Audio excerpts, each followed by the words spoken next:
Iran को खत्म करना चाहते हैं, यकीनी बनाएंगे आइंदा जो भी ईरान की क़यादत करेगा अमेरिका और इसराइल को धमकी नहीं देगा। मुश्तबा खामेनेई को बतौर सुप्रीम लीडर कबूल नहीं किया जा सकता। ईरानी सुप्रीम लीडर की तकर्री में पूरी तरह शामिल होना चाहते हैं।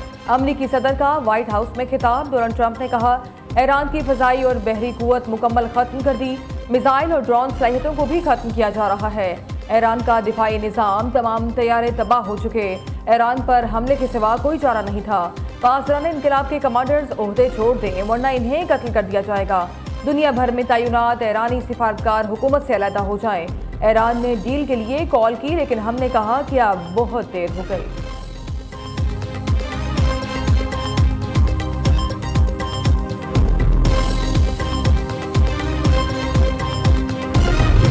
ईरान के खिलाफ जंग 2 माह तक जारी रह सकती है। जंग की टाइमलाइन अमेरिका तय करेगा। अमेरिकी वजीर जंग का कहना है, अमेरिका ने अभी जंग शुरू की है। अगर ईरान समझता है अमेरिका जंग को जारी नहीं रख सकता तो वो गलती पर है। हमारे पास जंगी साजो सामान भरा पड़ा है। ऑपरेशन कामयाबी से आगे बढ़ रहा है। अगले मरहले में ईरान की मिसाइल पैदावारी सलाहियत खत्म कर देंगे। दूसरी तरफ अमेरिकी सेंटकॉम का कहना है, ईरान की फ़ज़ा और समंदर पर कंट्रोल हासिल कर लिया है। तेहरान की दिफाई सलाहियत मफलूज, ड्रोन हमलों में 73% और मिसाइल हमलों में 86% कमी हो चुकी।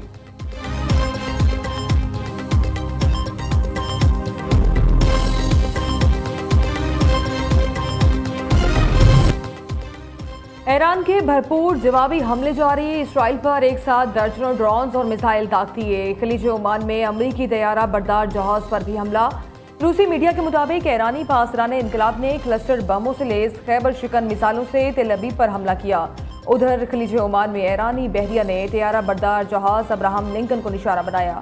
हमले के बाद अमरीकी तैयारा बरदार जहाज खलीज से दूर चला गया। तर्जमान पासदाराने इनकलाब का कहना है, हमने लंबी जंग की तैयारी कर रखी है, अभी हथियारों का मामूली हिस्सा इस्तेमाल किया है। जल्द ऐसे स्ट्रेटेजिक हथियार सामने लाएंगे जो पहले कभी इस्तेमाल नहीं किए गए। दुश्मन तकलीफ दे वार के लिए तैयार रहे। दूसरी जानिब ईरानी फौज का 7 इसराइली ड्रोन तैयारे मार गिराने का दावा।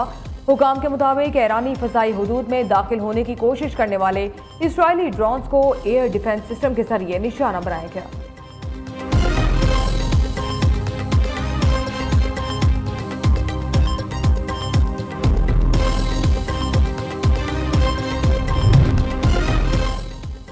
ईरान ने अमेरिका से अपने जंगी बहरी जहाज को गर्क करने का बदला ले लिया। ईरान के सरकारी टेलीविजन के मुताबिक मुल्की बहरिया के जंगी दस्तों ने खलीज फारिस के शुमाली हिस्से में अमेरिकी टैंकर को निशाना बनाया। जहाज को मिसाइल से निशाना बनाया गया। पासदाराने इनकलाब का कहना है, आबनाए हुर्मुज़ पर मुकम्मल कंट्रोल हासिल है, जो खलीज फारिस को बहरे हिंद से मिलाती है। समंदरी जंग का नया मोड़। अमेरिकी आबदोश ने ईरानी बेड़ा डुबो दिया। दूसरा जहाज बचाने के लिए श्रीलंका मैदान में आ गया। श्रीलंकन सदर अनवर अकमारा ने तस्दीक की है कि ईरानी बहरी जहाज साइरसबो शहर के अमले के 208 अफराद को बाहिफाजत निकालकर जहाज को टर्कोमारे बंदरगाह मुंतकिल कर दिया गया। सऊदी अरब का अपनी सरजमीन ईरान के खिलाफ इस्तेमाल न करने का ऐलान। ईरान का सऊदी अरब से इज़हार तशक्कुर। सऊदी अरब में ईरानी सफ़ीर अली रज़ा इनायती का कहना है, ईरान सऊदी अरब के ऐलान को सराहता है। सऊदी हुकाम की जानिब से बारहा ये यकीन दहानी कराई गई कि मुमलिकत की फ़ज़ाई, समंदरी या ज़मीनी हुदूद इस्लामी जमहूरिया ईरान के खिलाफ इस्तेमाल नहीं होंगी, जिस पर ईरान इनका शुक्रगुजार है।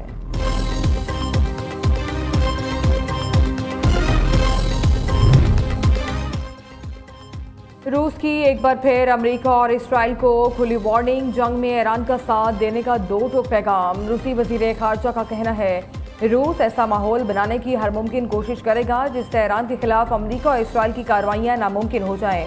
अमेरिका और इसराइल फौरी ईरान पर हमला रोकें। अमेरिका और इसराइल ईरान पर हमलों के जरिए अरब ममालिक को जंग में घसीटने की कोशिश कर रहे हैं।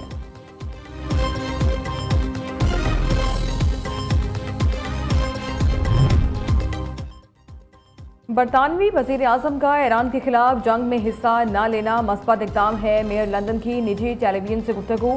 सादिक खान ने कहा, बरतानिया की कुछ सियासी जमातें अमेरिका के साथ जंग में शामिल होना चाहती हैं। सेक्रेटरी स्टॉर्मर का वाज़ेह मौक़िफ़ है कि ईरान के साथ मामलात बातचीत के जरिए हल किए जाएं।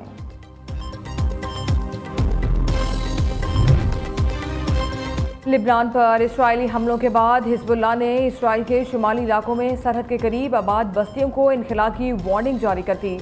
गैर मुल्की मीडिया के मुताबिक तंजीम ने कहा, लिबनान की सरहद से 5 किलोमीटर के अंदर वाक़ई इसराइली बस्तियों के रिहायशियों को इलाका खाली करने की हिदायत की जा रही है।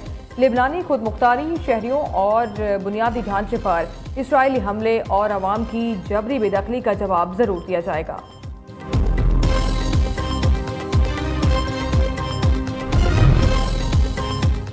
मशरिक़ वस्ता में जारी कशीदगी के बावजूद तेल की कीमतें एशियाई मार्केट में 2% से ज़ायदा गिर गईं। अमरीकी खाम तेल की कीमत 2.09% कमी के बाद $79.32 फी बैरल रह गई। रिपोर्ट के मुताबिक स्टॉक मार्केट्स में मंदी का रुझान है। जापान का निकाई इंडेक्स 0.8% नीचे खुला। जनूबी कोरिया के कोप्सी इंडेक्स ने 1.2% कमी के साथ कारोबार का आगाज किया। ईरान से पाकिस्तानी तालिब इल्मों की वतन वापसी का सिलसिला जारी। अफगान बॉर्डर के रास्ते अब तक 1110 अफराद बाहिफाजत पाकिस्तान पहुंच चुके। इंतजामिया के मुताबिक तलबा और दीगर अफराद को पाकिस्तान हाउस तफ्तान मुंतकिल किया जा रहा है। रिहाइश, खाने पीने और बिस्तर समेत बेहतरीन सहूलियात की फराहमी।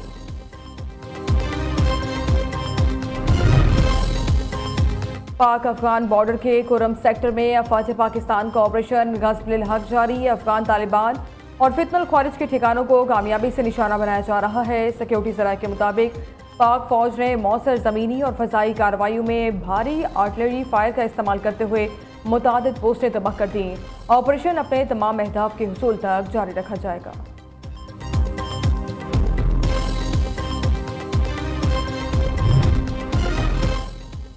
पाकिस्तान स्टॉक एक्सचेंज में शदीद मंदी का रुझान। कारोबार के दौरान इंडेक्स में 3,853 पॉइंट्स की कमी। मार्केट ने 3 नफ्सियाती हद खो दी। KSE 100 इंडेक्स 1,57,356 पॉइंट्स पर ट्रेड हो रहा है। मशरिक़ वस्ता में जारी जंग ने भारत की मईशत को संगीन खतरात में डाल दिया। तवानाई के बहरान, रुपये पर दबाव, महंगे तेल और एयरलाइंस के बढ़ते अखराजात के साथ सालाना $50 अरब तसरात ज़र कम होने का खदशा। माहिरीन के मुताबिक मोदी हुकूमत की इक़्तिसादी पॉलिसियाँ इस बहरान में नाकाम साबित हो रही हैं। दूसरी तरफ पाकिस्तान की मईशत मुस्तहकम, सरमायाकारों का एतमाद बरकरार है। माहिर मालियाती उमूर अशफाक तोला के मुताबिक माशी तरक्की, बरामदात में बेहतरी और 5.25% मुस्तहकम शरह नमू के आसार वाज़ेह हैं। स्टेट बैंक के $16 अरब के ज़खायर और पेट्रोलियम मसनूआत के महफूज ज़खायर मुल्क की मईशत को मजबूती फराहम कर रहे हैं।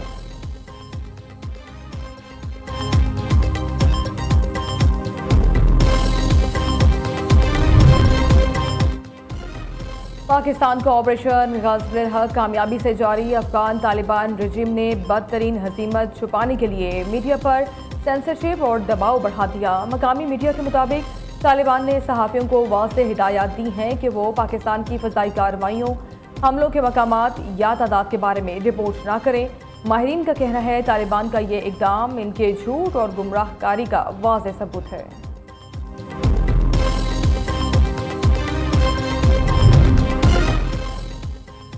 वज़ीर आला पंजाब का आवाम को सैलाब की तबाहकारियों से बचाने का मिशन। सैलाबी तबाही को जड़ खत्म करने के लिए फ्लड जोन वागुजार कराने का फैसला। 3 माह के अंदर तमाम फ्लड जोन खाली कराने का हुक्म दे दिया। आबी रास्तों में गैर कानूनी तामीरात करने वालों को कोई सरकारी इमदाद नहीं मिलेगी। वज़ीर आला का 2 टोक फैसला। मरियम नवाज की ज़ेर सदारत पोस्ट फ्लड इंतजामात के लिए खुसूसी इजलास। मुतल्लिका महकमों ने तफसीली ब्रीफिंग दी। हुकूमत ने चेयरमैन नैब की मुद्दत मुलाजमत में 3 साल की तोसी कर दी। लेफ्टिनेंट जनरल रिटायर्ड नज़ीर अहमद अब 6 मार्च 2026 से मज़ीद 3 साल नैब के चेयरमैन के तौर पर खिदमात अंजाम देंगे। वज़ारत कानून ने तोसी का नोटिफिकेशन जारी कर दिया।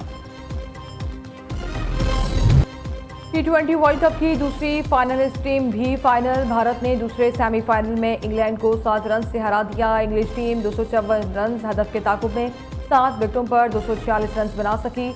जैकब बैथल की 48 गेंदों पर 105 रन की तेज रफ्तार इनिंग्स रायगा। हार्दिक पांड्या की 2, बुमराह, अर्शदीप, अक्षर पटेल की 1-1 विकेट। मेगा इवेंट का फाइनल इंडिया और न्यूजीलैंड के दरमियान एतवार को खेला जाएगा। और पाकिस्तान के सबसे मुनफरिद और ईमान अफरोज प्रोग्राम में मुकाबले जारी। लाहौर के कारी खसीमा शाकिर ने मुजफ्फरगढ़ के कारी मोहम्मद नदीम नईमी को शिकस्त देकर अगले मरहले के लिए क्वालिफाई कर लिया। कारी गसीमा शाकिर ने 27 नंबर हासिल किए। कारी मोहम्मद नदीम नईमी 20 नंबर ले सके। प्रोग्राम की रात का सुल्तान सीजन 3 में ईमान अफरोज मुकाबले नाज़रीन न्यू न्यूज़ की इफ्तार ट्रांसमिशन में देख सकते हैं।